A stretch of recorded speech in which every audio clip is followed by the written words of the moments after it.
Hi, guys. Welcome to Untamed and Unhinged Podcast Ladies Night. I'm hosting for the very first time ever, so I'll be a mess for a little bit, but we'll figure it out. I got some amazing ladies here tonight, and we'll all introduce ourselves. Hi, I'm Desiree. I own Cold-Blooded Cafe, and I also work with a lot of awesome snakes, reptiles, monitors, and crocodiles. I'll go next. I'm Adeline Robinson of Adeline Robinson Art. I do wildlife illustration, specializing in reptiles and amphibians. I also keep and breed.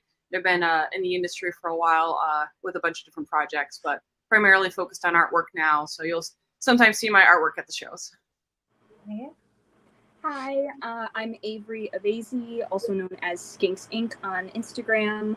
I've been keeping reptiles most of my life, but I primarily work with African fire skinks. I produce some of the only morphs that exist in captivity. I am the creator of a couple of world's firsts and onlys that are next to me.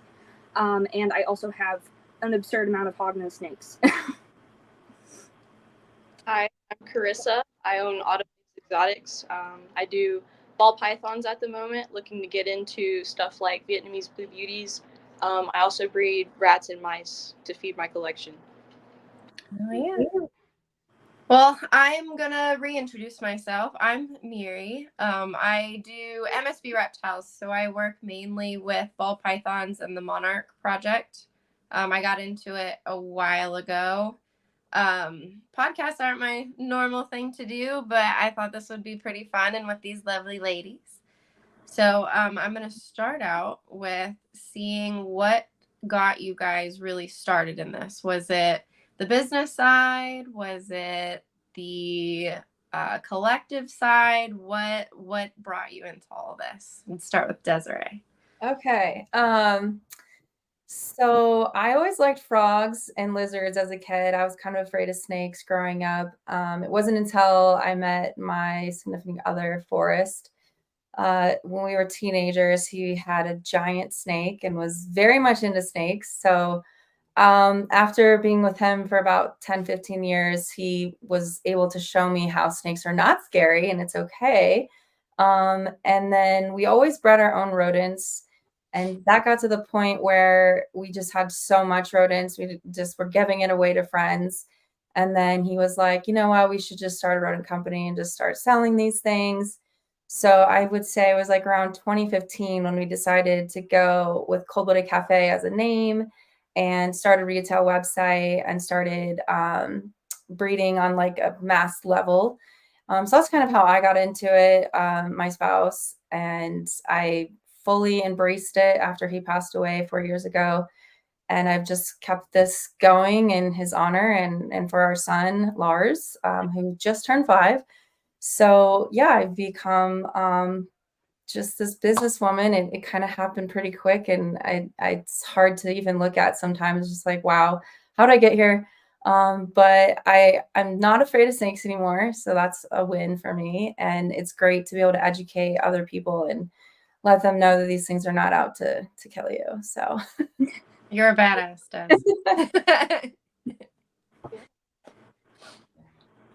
Addie? All right.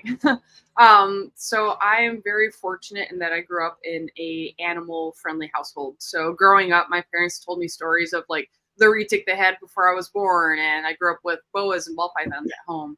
My dad would come home with a tank and I'd get all excited and try to like guess what was inside of it because it would be a surprise. So I was very lucky in that regard that I got to grow up around them. I didn't start getting really heavy into reptiles until like about high school. just because I really enjoyed the low maintenance of them. So I did aquatics for a long time, bred some small mammals, and then always had reptiles, but I got really into them around high school just because I enjoyed being able to keep snakes and, still go out for the weekend if I wanted to and not have to worry about, maintaining them. So that kind of kicked it off and got a little bit of everything very quickly, as a lot of people do when they get really excited. And then, over the years, I kind of slowed down and started focusing on specific projects that I really enjoyed. So now the tree monitors are my main passion in terms of reptiles, and the gargoyle geckos they're a lot of fun too. Awesome. So I started keeping reptiles about, I think I got my first skink when I was 14 or 15, but before that I was always trying to grab stuff in the yard and bring it inside, My aunt had a shed that used to have snakes under it all the time, and out of 4 kids, I was the only one that had any interest in reptiles. And it just kind of went on from there. I got into African fire skinks. When I was probably 15, I think, is when I got my first skink, Taz, and he's now 13. And nobody had captive bred anything. I got told it was a dead end to even try, and I was like, well, that's stupid. And right around then, I started researching how to breed them. I got my first trio, and I've been working with them now for 7 years, I think, 7.5 years. And I'm one of 2 people in the country with morphs, which is so cool at my age. I'm definitely so grateful for it, and all the people that have helped. And hognoses, I just kind of got thrown into through Jeff, who just started sending me home with them. My first hognose from Jeff just turned 2 years old, so. Oh yeah. Hell yeah. Into this through breeding fancy mice. I had an interest in snakes as a kid, but my mom definitely did not, so that was not something that ever happened. Eventually, I had been breeding fancy mice, I guess, during COVID time, and I just had a lot of mice, and I was like, well, I gotta have something to kind of offload with. So I ended up getting my first pet snake after I moved out. And then, the collection just kind of grew from there. I started learning about the different morphs of ball pythons, and it just kind of progressed and tumbled. Now I have probably about 30 and 2 clutches in the incubator as of right now. So yeah. I love that everyone has their own niche thing here, and that's why when I was talking to Chris, it was like I wanted kind of a little bit of everything to be all over the place. So we have a bunch of different people, like art and feeders and skinks. I don't know anything about skinks at all. I'd love to hear about the care that goes into them, since I don't have many friends that work with them other than keeping 1 or 2. Can you dive a little bit deeper into that? Absolutely. I will always take an opportunity to babble about skinks. I loved skinks to begin with. I saw Tyler Ruggie on YouTube when I was 14, having it was a wild caught blue tongue, and I was like, I want one of those. I don't know how I'm gonna get one, but I pestered and prodded and hoped that my mom would let me get one, and then on a random Tuesday, she was like, fine. And so I worked all summer and I saved up to get my blue tongue tofu. And then I got Taz, my fire skink, and that kind of evolved. And now I have 4 blue tongues and about 35 fire skinks of varying morphs. But as far as care goes, fire skinks need a semi-humid environment, nothing too crazy. All of their bins have about 1.5 inches of substrate. Yeah. I'm the first person, to my knowledge, to actually develop a system that works for fire skinks in a rack, because any care guide you look at right now will tell you that it's impossible. And we are. hatchlings have grown up in a rack system and are more sociable in my rack system than they ever were in tanks. So I can actually grab one of my adults. Hold on. Let me grab. Are you planning on like writing up your own care sheet for that? I have one. Oh, perfect.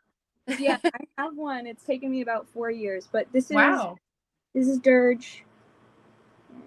Oh my gosh. That's so cute. Beautiful. How cool. And they're super, super intelligent. I believe that fire skinks are one of the most intelligent like skink species. I have a lot of them that know their names. They come when they're called. Yeah. They're tap trained. That's impressive. And you wouldn't know it, but this is a skink that just came out of import. So wow. he's super so good. But their bins are, I think they maintain about 60% humidity in the substrate. They eat insects. I primarily feed dubia roaches, black soldier fly larvae, super worms, crickets sometimes. Wax worms are like crack to them. They react to wax worms like cats do catnip. It drives them crazy. I don't know for what, but sometimes with the wax worms they get like zoomies. Yeah. I couldn't tell you. But generally their care is fairly simple. They need about a 20-gallon. They can live comfortably in one for their entire life, but they'll use all the space you'll give them.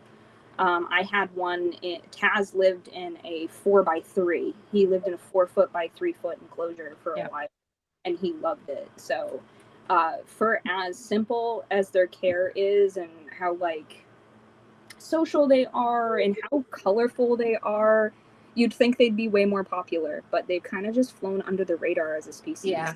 I'm sure they don't look very easy at first either. Maybe somewhat intimidating. I mean, I think I've felt that way. I would have loved to have skinks, but I had no idea about any of them. Oh, definitely. I think it was just one of those things, especially with so many people having terrible experiences at expos. I mean, when I was vending with my boyfriend Brandon, who's Mellow Hogs on Instagram, I had a lot of people come up to me at that expo telling me about how they had a fire skink, will be out of the plant, how they had a fire skink that died days after they got it at an expo. And unfortunately, a lot of imported skinks do poorly in captivity. Yeah. Whereas my CBB individuals are doing fantastic. I've never had a death. Wow. They generally seem very hardy. So I'd much rather people spend the extra, $100 or whatever for a captive individual that's well established than, come to me. Oh, I love fire skinks. They're so great. Mine died though. I'm like, oh, I'm sorry. That's gotta be hard. Yeah, I totally want to sell something to you. Yeah, no, you'd be surprised. I mean, I had somebody recently, I ran a Morph Market auction for the first time, and the person messaged me almost immediately, I have zero idea how to take care of a fire skink, but I'm up for the challenge. I'm like, Oh no. Okay. Let's figure that out first before you buy. I have like a whole walkthrough. I send them the care sheet. I send them links. I'm like, here's what you gotta do. Here's how you want to set up a bin. I try to be as helpful as I possibly can.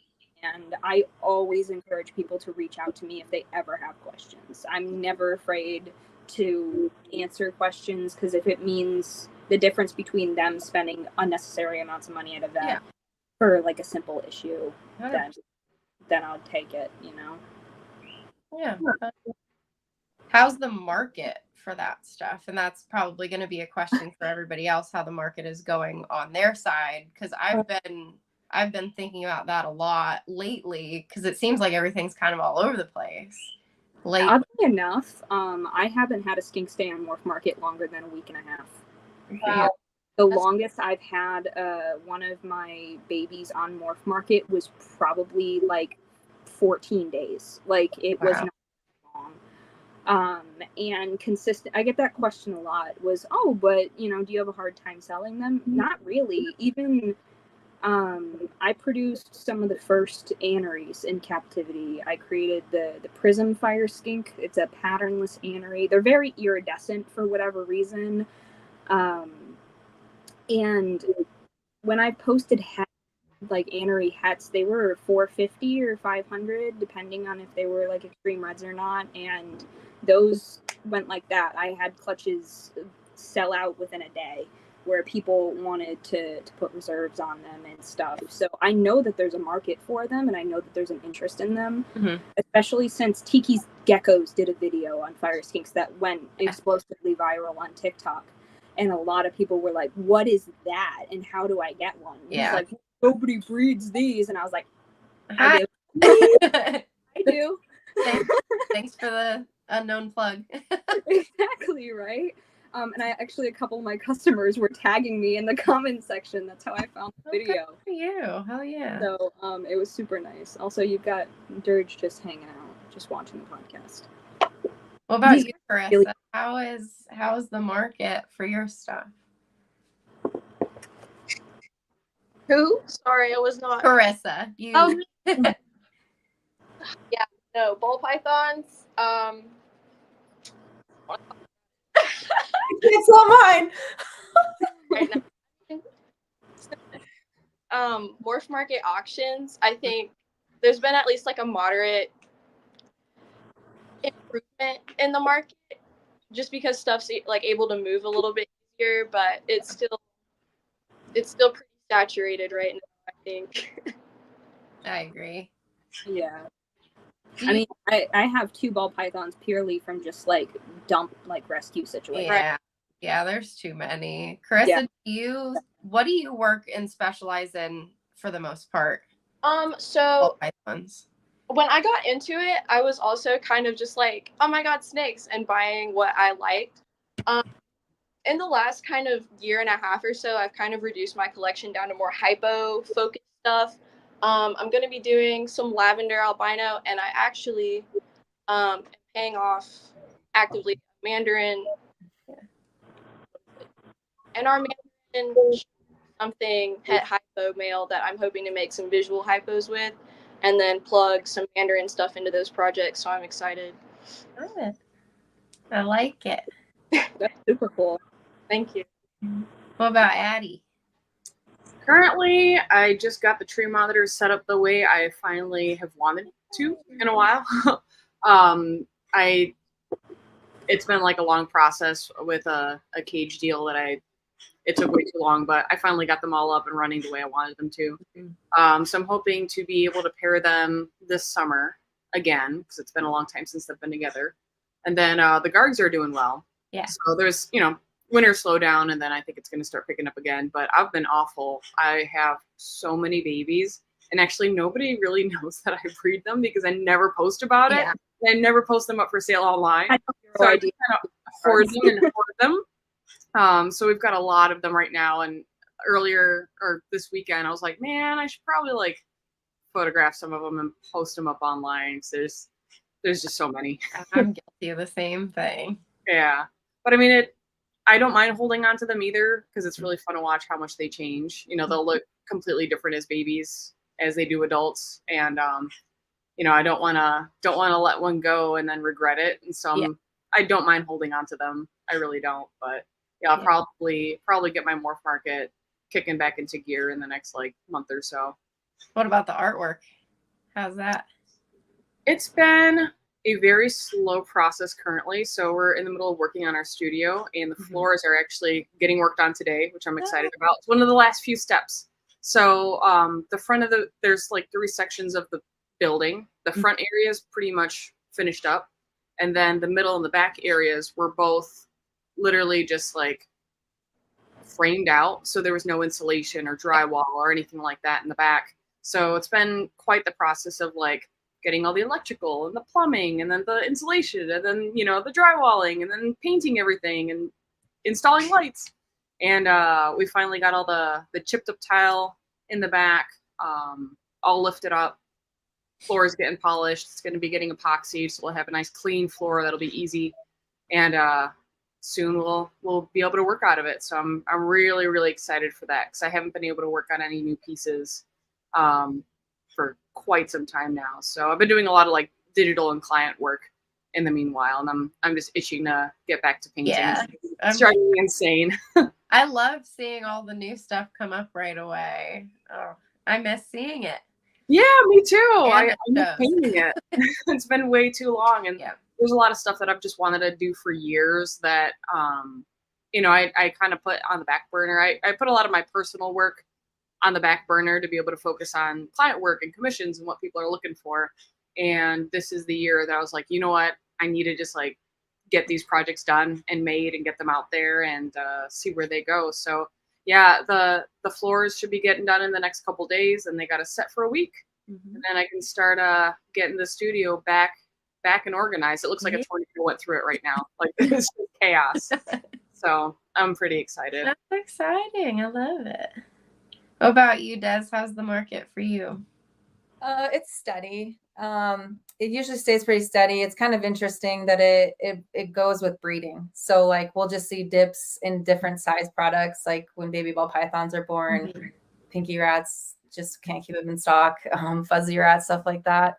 But we've been trying to do a lot more sponsorships with different influencers just to kind of market ourselves.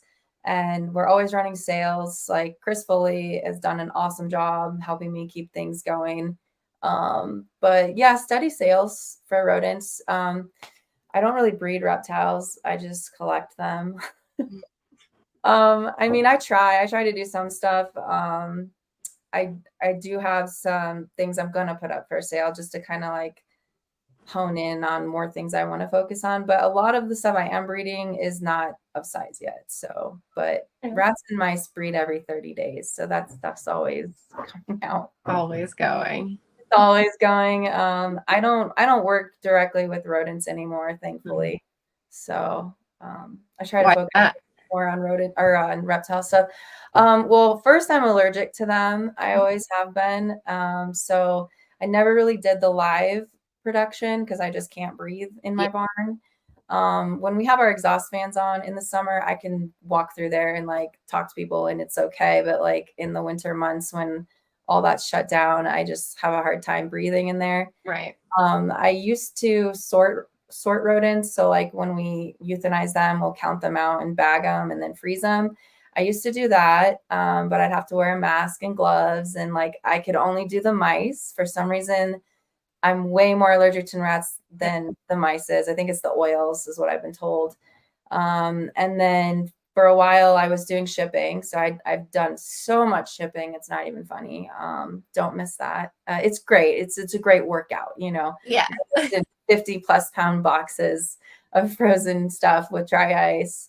So I actually have come up, I guess you could say, but Chris helps me manage everything and we just communicate nonstop. And we actually just got approved for a new building. So that's going to be a really big expansion. It's really going to help us out space wise. And we'll have an enclosed shipping area, which I know everyone's going to appreciate because we've just been doing it kind of indoor outdoor. We have like these really giant tents set up. Yeah. That, so when you walk out the walk-in freezer, you're like in a tent. We didn't have that before. So that's at least better for these horrible winter months of Indiana. And so, yeah, once this new building's up, we'll have a very awesome shipping area and it'll be all enclosed and out of the weather. So that should really help a lot of people want to stay working for me because I also have a lot of turnover. It's not the most glamorous job, and getting people to work these days is very difficult. You know, 5-6 years ago, I could get high school kids to come in and work for $8 an hour, $10 an hour. Now I can't find a, reliable adult that will do it for less than 15. And so it's been a bit of a struggle just to like keep a good crew in there. But yeah, I'm very thankful for where I am, to be able to have the freedom to travel. Like I'm home right now in South Dakota with family, and it's nice knowing that the wheels keep turning even if I'm not there on site. Yeah. From beginning to end for shipping, I've always been curious on the feeders, like from euthanizing to freezing. What are the steps? So it's kind of a secret, but I'll let you in on it. We actually prioritize the dry ice. We use it to gas them, to put them to sleep. That's the most humane way to do it. Right. And then directly from what we call our kill tank, it's kind of morbid, but that's how we refer to it. Yeah. The rodents get weighed out and counted and put in those Ziploc bags. And then we use the dry ice to freeze them as well. So like we have these other containers that we just stack layers in, and in between the bags is a layer of dry ice. So that's super cool. They get froze real quick. It keeps them very fresh. And then those get stored in like milk crates, and I have a walk-in freezer. So everything's stored in there until we're shipping. So day of shipping, we just print out what we call like a picking list, and somebody is pulling from the freezer, bringing over that particular order. And then we usually have about 2 people packing the boxes. And so you just grab your box, put it on the scale. You just check exactly what you're putting in there. Make sure you're giving, the right order out. Yeah. And then we have like a system for, depending on the time of year, like in the summer, we have to use more dry ice than we do in the winter for obvious reasons. Usually about 7 to 10 pounds a day evaporates. So if you're getting a shipment that's in California, we send it 3-day select just to save a day, because it's normally a 4-day ground kind of transit. But that box has like 30 to 40 pounds of dry ice in it.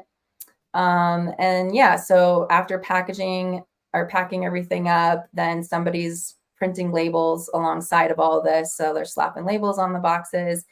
And we actually get 2 UPS pickups a day. So we ship a lot of stuff. So we'll get like a 4 o'clock pickup. Sometimes between 2 and 4, they'll pick up the first couple pallets. And then we have like a PM pickup that comes and gets everything else. And we have to ship in a very specific order also for the week. So like anything going very far from us, like we're pretty centrally located, but we have a lot of customers in California and the West Coast, and those take 3 to 4 days to get there. So all that stuff ships on a Monday, and then we kind of just go down the line and do the 1 and 2 days by Tuesday. We really don't like shipping anything on Wednesdays, just in case there's any kind of delay. And that's why we don't ship at the end of the week, because it'll just be sitting over the weekend, and no one wants a box of rotting rats. It's not quite. We've had them sent back too, where something got mixed up in the address, and like a week later we get this box back and you open it and about die. It's pretty awful, but that's about how the shipping works. Yeah. I'm sure this question has been asked multiple times, but it is kind of a curiosity of mine, just because starting this almost 10 years ago, professionally, when the question used to be asked to women specifically on whether it's harder to be a woman in the hobby. And so I'd like to ask that question. I've always been asked that question, but I've never asked that question to anybody else. And it being what it is today, do you guys find it to be still difficult, or has it gotten much better over the years when it comes to selling or people taking you seriously? Is there anything that you see that's improved or not improved?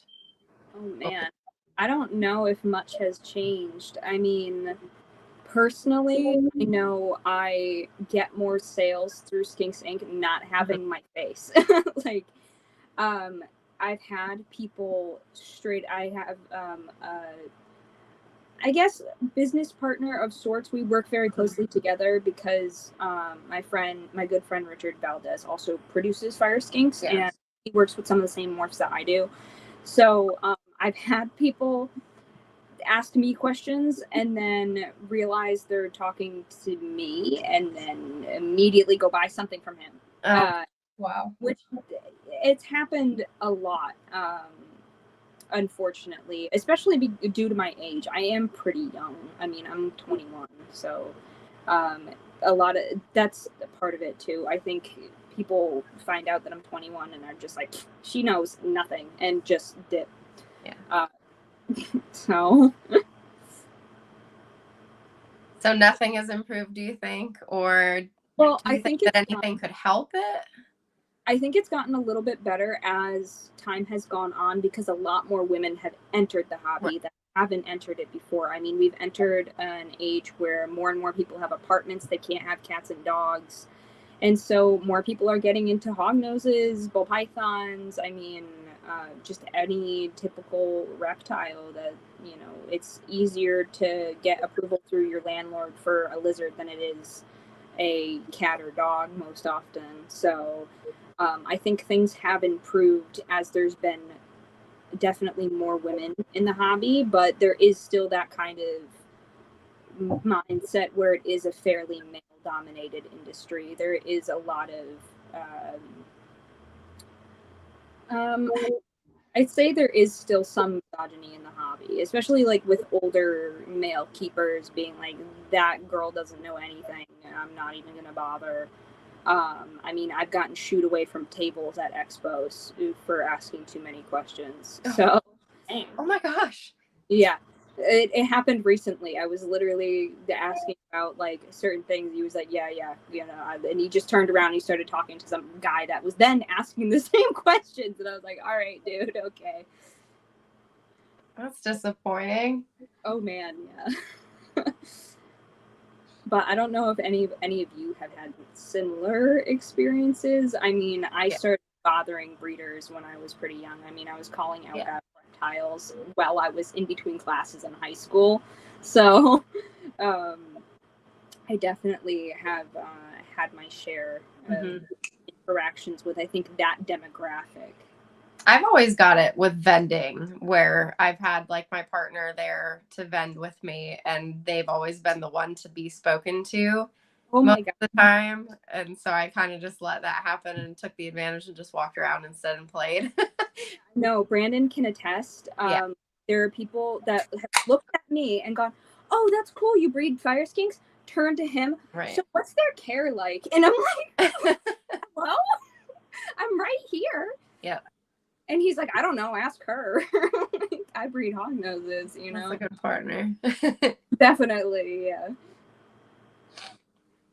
I don't think Addie, I don't know. Addie's like the badass. Des is the badass. I don't think I've seen Karisa at any shows yet. I stay pretty local to the Midwest. So, like, I'm at the Midwest Fairgrounds, the state fairgrounds in Indiana. Yeah, girl, that's my town. Heck yeah. Yeah. I think you guys were in India. I didn't hear if you said what part. Indianapolis. Oh, yeah. No. Okay, yeah, I know about that show, but Brian Hahn won't let me sell rodents there because he runs it in ARS. Yeah, you know. Yeah. Whatever. That's what I haven't been there probably for the last couple shows. I used to do my mice there, but yeah, it's a little bit harder to make that table money back if you're not selling feeders. Yeah. He just will not let me vend there whatsoever. So I stopped going. I send my guys there. They'll try to sell my ball pythons that won't move. So. Oh, there you go. I know I've seen the last few shows I've been just as like a shopper. People have been bringing pet mice, like alive pet mice, and like the merle, the fancy different colors, and you know, like Texel, the curly ones, and selling them for like $15 a piece. But he's not, I guess, letting them sell them for feeder prices. Oh my gosh. Yeah, it's like, oh my gosh. I actually have a friend that breeds fancy rats, and that's what they do. They go to expos and they literally sell like pet quality fancy rats. Oh yeah, that's awesome. For sure. Hang on. Oh my gosh, hold on. What do we get to see? I'm so excited. Yeah, we have a whole rack in the barn. When random things pop out, we like save them. Oh. Oh my gosh. He's got little curly whiskers. He's so cute. I'm keeping rats. I breed fancy mice, partially like more as my pets, but also, you know, for feeder purposes, because hognoses have tendencies to be a little bit picky sometimes, and I do have a couple on live. So I do have like fancy mice. Let me see it. I do miss breeding fancy mice. I used to have them too, and they're so cute. They're so personable. Yeah, the silky ones too. They're so soft. This is I have Splash Siameses. Aww. You can see, but this is one of my boys. He's got some dark like pointing, but he's a Splash, so he's got like this brindle. But he's tiny. Oh, Cute. His name is Love it. Yeah, I guess Des and Addie, do you guys see any difference? I do for sure. Yeah, go first.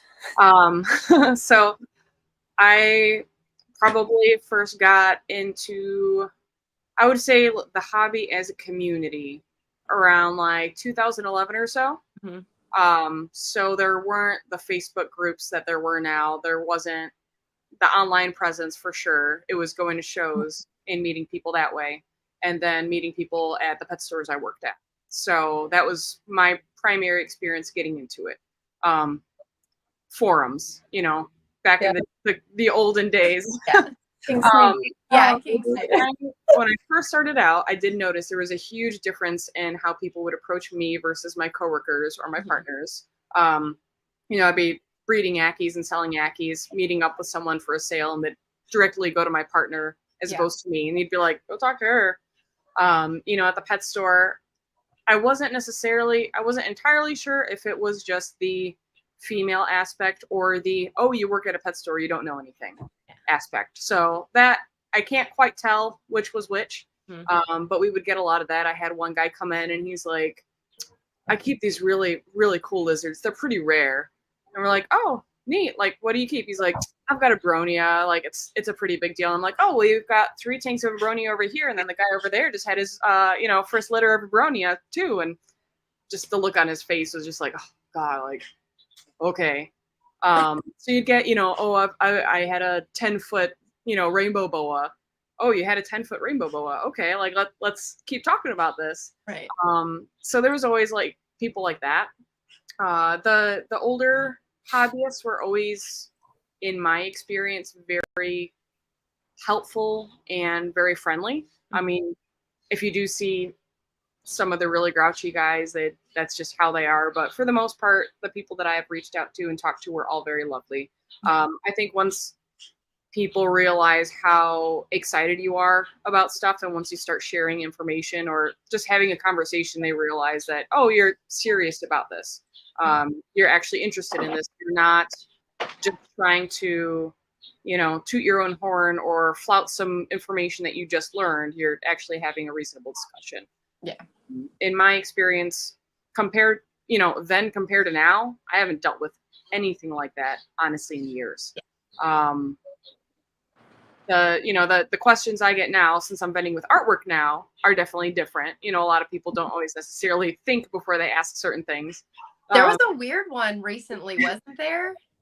There's so many weird ones. Yeah, I feel like you called one out, and I can't remember what it is, but yeah, there's been some weird There's ones. a lot. Yeah, there's a lot of like people don't either know what I'm doing, or they don't understand. Like, they'll look at my prints and there'll be a sign that says like fine art prints, and they're like, so what are these, like stickers? Or like, is this like an iron-on, or I don't know. Or, you know, people are just surprised that it's my artwork. So I tend to get a lot of that. But in terms of, you know, how things have been as a woman in the hobby, in my opinion, things have just changed drastically. There's so many more women now than there were when I first started. It was a ghost town. There weren't many women in it, like at the shows at all. It was usually, you know, wives that were hanging out, that were assisting, but not that many just random girls going to shows to check everything out and to talk to breeders and to, you know, network and chill and whatever. So I think it's been a huge improvement. It's awesome. Also, you know, doing educational shows for so long, the amount of girls that would get excited about it, I feel like was always really big. I'd always have the kids raise their hands when I'd go, hey, is anybody here afraid of reptiles? Usually there'd be a handful of kids raising their hands, and at the end, nobody would. And the girls would be just as excited, if not more, than, the boys. So it's really nice to see.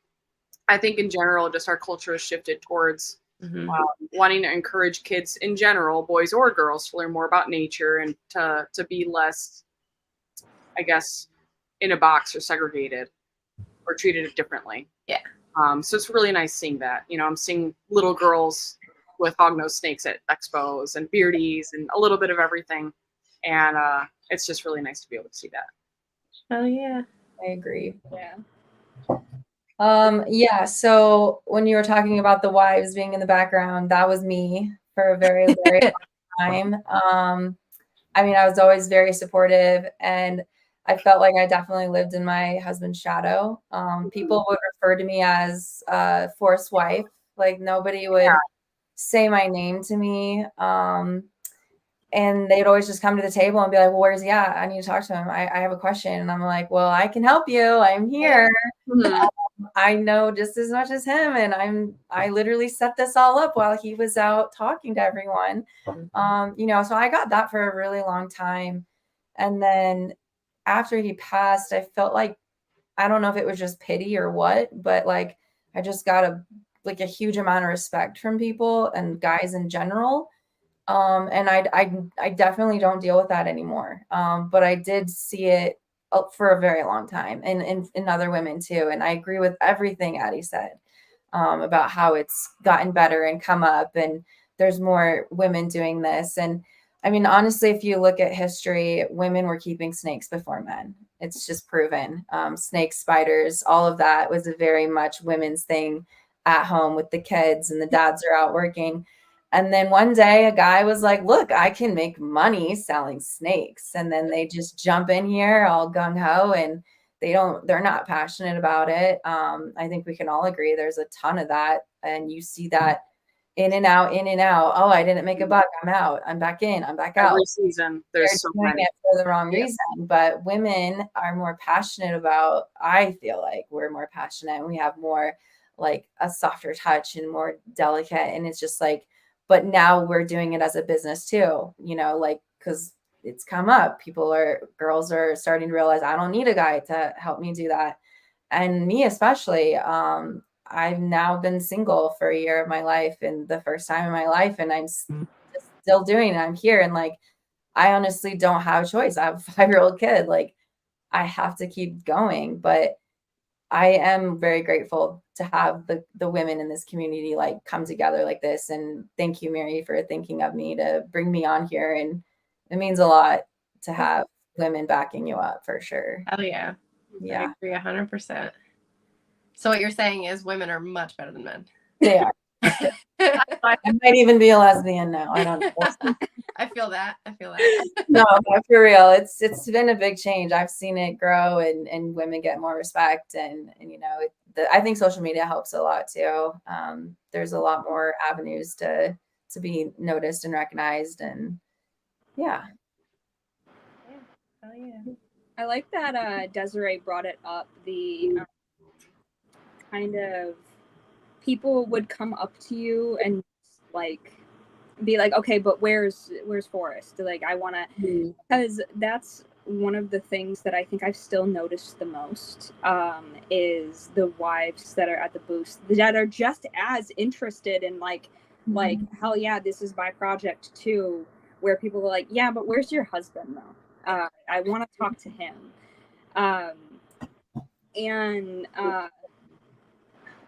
I forgot my point where I was going with that, but I had it. Yeah, that's all right.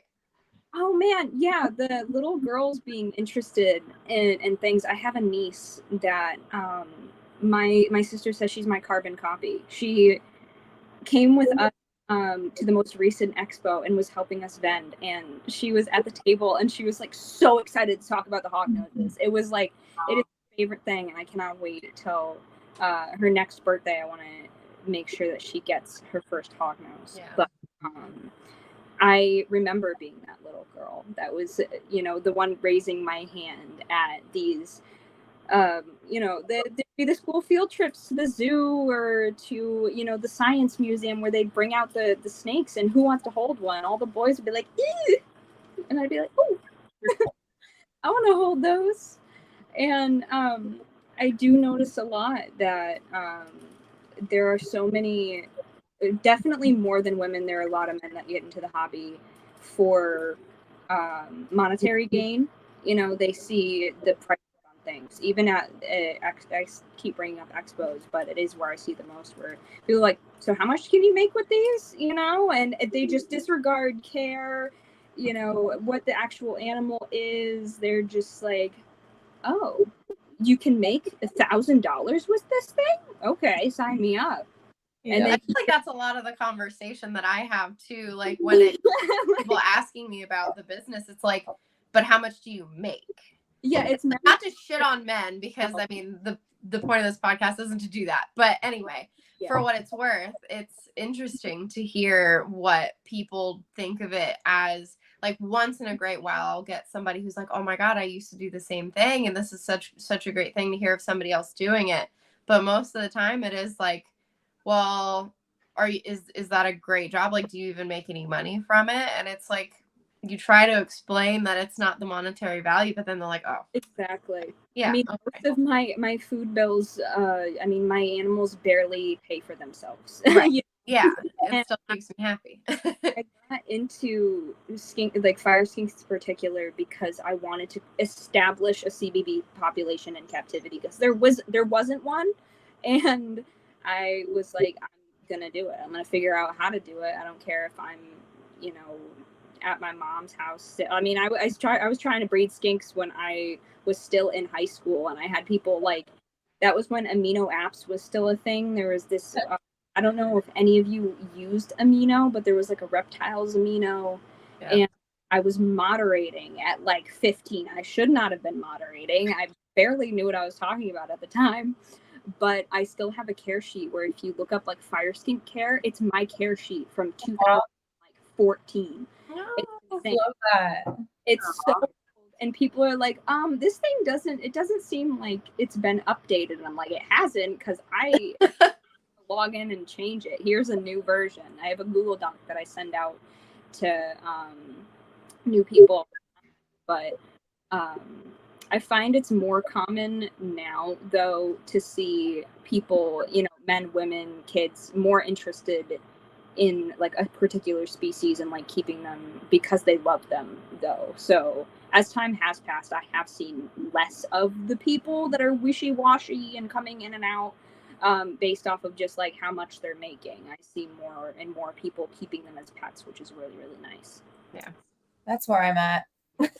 Yeah, it's like my pet reptiles. Like, you just love your zoo. I think that's I do. I don't have the time and patience anymore to focus on these like breeding groups and mass producing oversaturated animals. I just, yeah.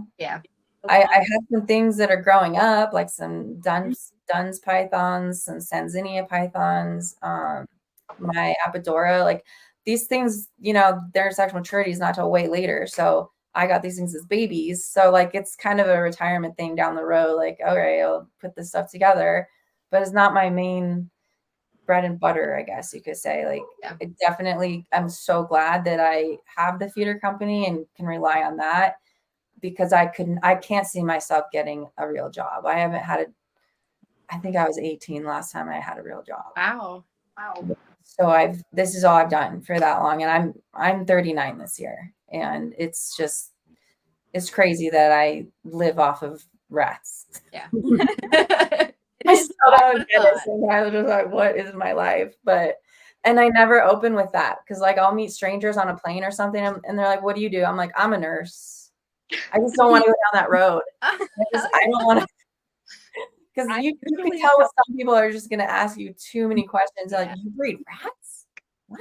And then they get like, like, oh, why do you do that for? That's so weird. Like, sometimes I just avoid the judgment, I'm just like, yeah, I do a boring nurse job, Story of a woman's life is just to avoid the conversation. Sometimes depends on where I am, what I'm doing. Yeah.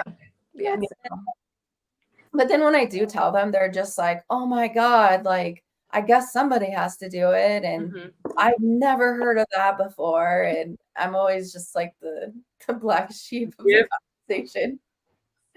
I feel that. Black sheep of the family, black sheep of the everything. No, oh, my mom and dad, they never agreed with this. They were just like, what are you doing? Like, this is stupid. You're never going to make money off this. Like, I didn't really get their support until Zoo Dreams came around. Forrest made Zoo Dreams and blew up on social media. Then my mom, of course, is getting all her information off the internet and it's like, oh my God, they're making it. Oh, they're doing something. It's like, I've never asked you for money. I've never moved back in. Like we were always so self-sufficient and, you know, making it, and they finally accepted it. And she's still afraid of all the reptiles, but you know, at least now she gets it and she's very supportive. And my dad doesn't do social media, but my mom, you know, she's my biggest online fan. Oh, that's sweet. It's kind of how my dad is too. He was never like into the reptiles at first. He was the one who first got me a snake, but he was always like, oh, like you can make money with that. But he's #1 supporter on social media by far, very silently, but my parents are both like not interested at all. My maternal grandma was like, when I first got my blue tongue, she told me it was going to get 6 feet long and eat me. So I'm sure people all size you up at some point. Yeah. You know, it's like something this big. It's like, oh, it's sizing you up to eat you. You better be careful. It's like my 2-foot hog nose. He's full grown. I don't even think he can get your pinky in his mouth. Does anybody else have any other jobs outside of what they do? I have a day job. Well, I technically do 3 different things. I do a little bit of art. I used to do a lot more art. I do big paintings for Jeff every now and again. I'll fly out and do some of those. I've seen that one at his place. It's so nice. I did 3 for Jeff. So there's there's King Hog, which is like the big rainbow. There's the playing card, and there's the queen card. There's another one we're working on right now. I do digital stuff here and there, but it's like balancing doing that and working full time. I work in a kitchen for 40 hours a week. I come home, I take care of animals for God knows how long, and then I have like, if I wake up at 4 a.m., I have like a 2-hour slot where I can work on art, and it's not. It's like it means it's a slow process. So people that are like, oh, you know, do you take commissions? I'm like, I wish I could, but it would be done in like 6 months. So like it would take so long. I'd love to see it. I want to see it. I have some posted on my Instagram. Do you have like an art page to follow? I don't have an art page, but on my main Instagram, which is Aves of the Apes, you can find, I think Jeff, actually, if you follow JMG Reptile, he posted he posted a link to the picture of my artwork. He's posted it a lot, which like he posted way more than I do. But those I'm very, very proud of. They're very good. I saw in person when I got hognose from him. We had to take a picture in front of it. Oh, really? I haven't seen that picture. Yeah, it's a good one. I'll send it to you. I know there's like, if you scroll far enough, there's like pictures of me and Jeff. All the pictures of me and Jeff standing in front of those paintings were taken at like 1 or 2 in the morning. We're like, like the day that I finished the Queen of Hogs playing card, I had been awake for 30 hours when that painting was finished. Then I had 12 additional hours of like getting on a flight at 5 a.m., getting home. And then like I got home, I was like spending time with Brandon, and I was like falling asleep eating like a grilled cheese, and I ended up like falling asleep after being awake. That was the longest I've been awake, was like 36 hours, and I fell asleep with a grilled cheese in my hand. Solid. Mad props. It was great. I absolutely love going out to Jeff's. I like I found it. I call Jeff my weird uncle all the time, because Jeff has been my mentor of sorts since I first started keeping reptiles, since I was first like on the internet with reptiles. It started with me like sending Jeff like memes that I thought were funny, or responding to his stories and asking him about African fat-tailed geckos of all things, not hognoses. It was geckos. That was what I started following Jeff for, was like fat tails. And then it took like 6 years for me to get my first hognose snake, who is next to me too. She's from Jeff. Let me grab her. I don't know if you can see that. Oh yeah, that's the first The one. white is like really bright. Is it too bright? Oh, wait, hang on. Let me try it again. If you lower the brightness, maybe. Too bright. Okay, let's see. I gotta zoom back in. I'm trying to see if I can. Oh, that is so cool. That is awesome. I found the Wow. queen. Yeah, that doesn't even do it justice. You can't even see like the color. It's such a cool piece. That one I actually painted using my bunk bed as an easel at the time. Wow. That's awesome. Made it work. Hell yeah. Unbelievable. So cool. I don't think I could ever do smaller paintings now. It's not working, guys. I tried. We can see it. I tried. Super awesome. What medium is it in? Acrylic. I do all of them in acrylic. That's my cool. Yeah, I love that one. Oh, That is I so love cool. it. that's based off of a Swiss chocolate. How big is it? 5 by 4, I think. 5 feet by 4. Nice. There's it with the king card. Wow. That is so cool. And you can see like me and Jeff in the back. You guys are so impressive. I can't. I love it. But it just ended up working out. One day I actually wanted to trade that piece of art for a gecko. That's how it happened.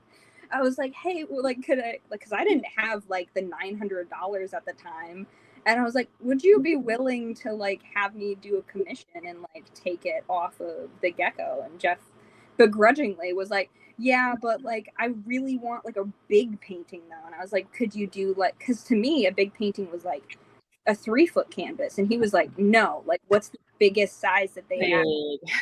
And I went on a canvas like manufacturing site, and I showed him the biggest canvas, which was like 68 inches by 48 or something. It's huge.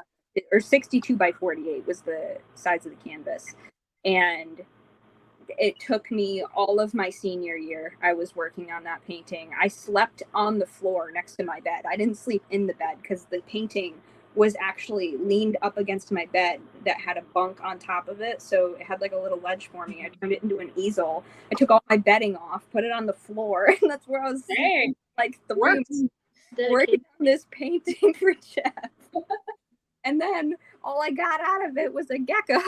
I'm joking. He paid me too, but it was actually in front of me. I'd show you. Her name is Boob. Boob? Yeah, her name. She's in front of me. She's one of Jeff's hyperaxanthic galaxy pieds, and I picked her out while I was there. She was like this big, and he shipped her to me, and I've been bothering him ever since, and he can attest to it. But I love it. I mean, I wouldn't have had any opportunity to do canvases that large if it wasn't for Jeff, and be able to do something that I love so much. Without like stressing too much over it. He's not like barking down my throat like, hey, you know, you need to get this done right this second when I'm working 40 hours a week. You know, these projects take us a year, you know, of planning, sketching them out, and then I fly out there to paint them. So I stay for 10 days and I cram 100 hours of work into like 10 days.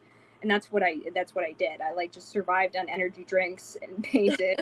Wow. And I love it though. It's honestly the best. That's badass. Thank you. Definitely need to make an art page for sure. I know. I really should. Once I get around to it, I want to start. I'm probably gonna make one once I actually like start stickers and stuff that I want to sell. Like, I just finished my logo, which cute. I haven't completed fully yet, but it's based off of one of my skinks, Bonk, and a little iris and stuff. So they all have their own names then? I name all of them. I Yeah. can't help it. I have all of them are named. I have every one of my animals named. I'd name isopods if I could. That's impressive. It is. What about you, Karisa? Do you name everything?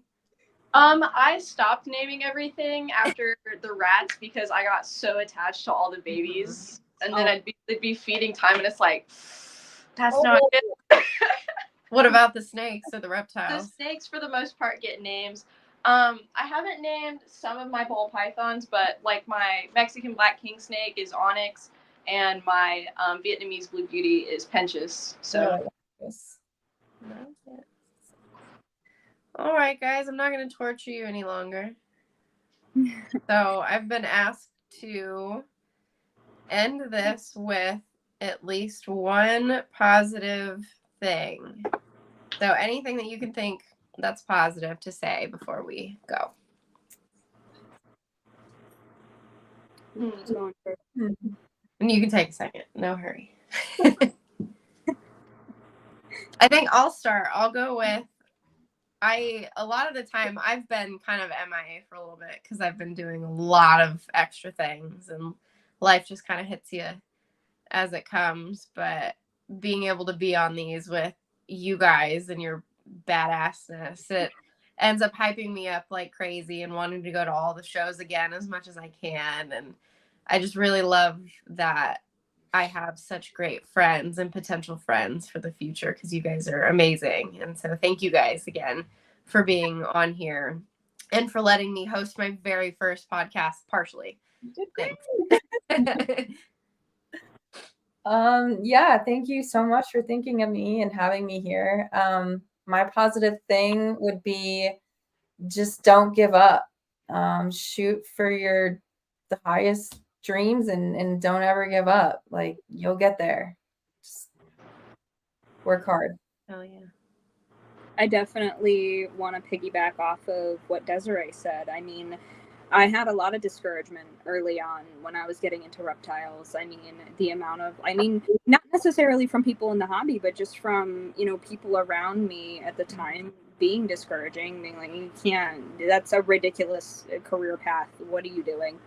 And had I given up and been like, oh, you're right, I'm just gonna not, I wouldn't have any of what I have. So just sticking to your guns and just going for what you want to do, regardless of what anybody says, just because it makes you happy, is honestly the best thing. Mm-hmm. Well, I'll piggyback off of that one. I mean, when I first started doing some of my projects of ball pythons, I got some flack from people about like the projects I was using to pursue, like, oh, maybe you should do this or that. Like, I like this a lot better, and pinstripe is ugly, so don't breed it. But I don't know, maybe just stick to like what makes you happy, even if you don't think like immediately, okay, well, this might not be what makes me a lot of money, but you're not going to get bored of what you're doing if you're actually enjoying the stuff you're making. So keep at what makes you happy. The fastest way to get burnt out is to only focus on what other people are wanting. Yeah. Yes, girl. Yeah. So exactly. You just got to keep going with it to be able to be successful at it. Nobody was born successful at anything overnight. Especially like, I get this a lot when it comes to art. So many people, I can't even draw a stick figure, or I used to draw, but I can't draw at all. There's only one way to get better. Yeah. And it's by continually doing it and changing your mental, I guess, opinion of, oh, I drew this, it sucks, it's terrible, I'm going to stop, and switching that to, what can I learn from this? How can I improve moving forward? And how can I continue to get better and improve myself? It's a lot about kind of a shift in your mentality of, let's continue striving for our goals. Let's continue striving to get better. Because, before you know it, you'll look back and be so proud of how far you've come. 100%. Absolutely. Got some badass ladies with some good advice. Thank you. Thank you guys again for having coming on us. tonight. I Thank you for appreciate it. having us. Yeah, absolutely. Yeah. Thank you so much. This was a lot of fun. Mhm. Even if it was Do it again. We'll have to do it. Yeah. again. Definitely. What shows are you guys all going to next? That was gonna be another Oh, question. sorry. So real quick. Berg, Schaumburg. possibly Pomona. I am doing White Plains with Jeff on my birthday, which is September 8th. I'm super excited. I have not been to White Plains in 7 years. The last time, the reason I know it was 7 years ago was because it was on my birthday the last time I went, and it's been 7 years. But, and we may be doing a Rhode Island show in August, but I'm not sure. Maybe Daytona. I'm not entirely. I'll be there. Daytona. Always Daytona. Always Daytona, baby. It's a good time. Yeah. Now because the FWC is so they're the worst when it comes to like getting your permits and things. They're very like lax about it. They don't send them like on Just go time. to party. Yeah, I'm just having a table with some promo codes and some shirts. Yeah. I'm not Oh really? anything else. Yeah. Yeah, there'll be sales and I'm basically there It's to so good a network there. honestly. network. Yeah, It's that's a good that's to go the to word. for sure. I think that might just be like the route to take. I know Jeff wanted to vend Daytona, and we were gonna go with him to vend, but they just haven't gotten back to him on the permits and stuff. And sometimes it's like so last minute. I just want to make sure that we have a hotel and things. But Oh, yeah. but hell yeah. Oh my god, I love to say it. That is like my favorite thing to say ever. Punchline. Be positive. Hell yeah. All right, guys. Well, let's hop off here. It's good to see y'all, and hopefully we can do it again. Bye, guys. Bye, y'all. Good night. Thank you. Bye. Bye-bye.